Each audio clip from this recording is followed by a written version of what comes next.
Hello learners, welcome, and in this video we're going to talk about past participles. What are past participles? Well, past participles are verbs that can be used in the tenses, usually the perfect tenses, present perfect, past perfect and future perfect tenses. You might also find them in passive voice. What are the features? Well, past participles are verbs, as I mentioned. We can have two types of verb. We can have regular verbs and irregular verbs. With regular verbs, it's important to recognize that we can usually add ed to the end of the verb.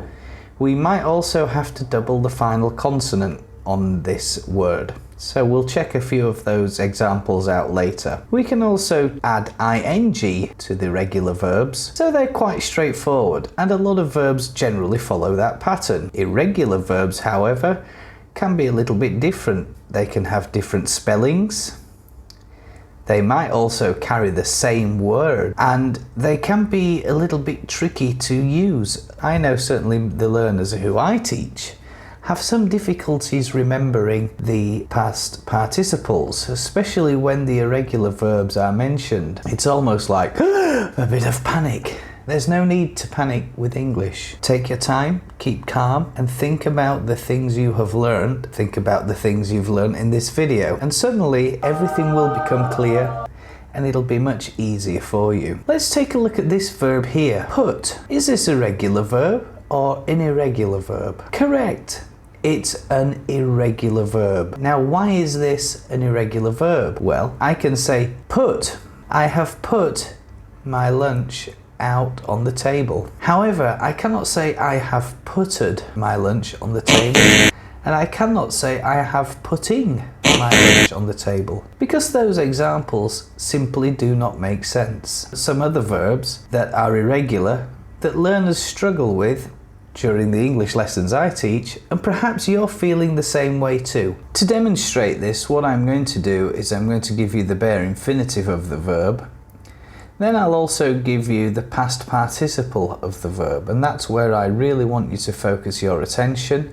That's this section here, the past participle. Number 1 of 5 examples. Awake becomes awoken. The giant had awoken in his cave.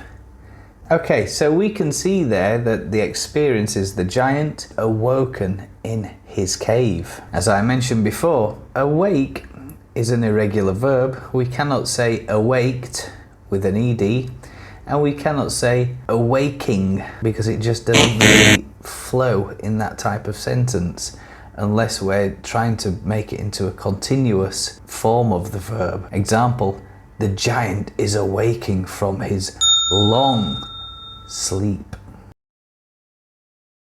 Break. A student of mine has broken my cup. The spelling is B-R-E-A-K.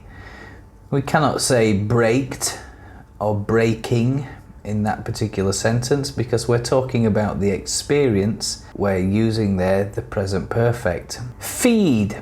F-E-E-D. Have you fed the chickens this morning? Have you fed the chickens this morning? Seek becomes sought. You might find this particular word specifically in legal circles. Example, she has sought an injunction against him. Basically, she wants to find or wants to receive, wants to get a piece of paper preventing him from seeing her in this example. Sought. I have also sought the advice from a professional. The professional is going to help me with my project. Spill. S-P-I-L-L. She has spilt the milk on the carpet. Oh no! Don't forget, you can like and subscribe this video. You can press that if you want. Thanks so much for watching.